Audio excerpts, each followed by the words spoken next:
Der allgemeine Begriff Börse ist auf die belgische Patrizierfamilie van der Beurs zurückzuführen.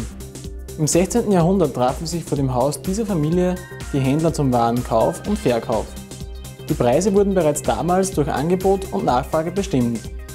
1771 gründete Maria Theresia die Wiener Börse. Die weltweit größte und bekannteste Börse befindet sich jedoch in Amerika. Gegründet wurde die New Yorker Börse im Jahr 1792. Die Börse ist ein regelmäßig stattfindender Markt, an dem zum Beispiel Wertpapiere und Waren gehandelt werden. Die zentrale Aufgabe an der Börse besteht darin, Anleger und Unternehmer zusammenzubringen. Dieser Vorgang sorgt für die Aktivierung des Kapitalmarktes und für eine Belebung der gesamten Volkswirtschaft. Zu unterscheiden gibt es die sogenannte Präsenz- bzw. Parkettbörse und die Computerbörse.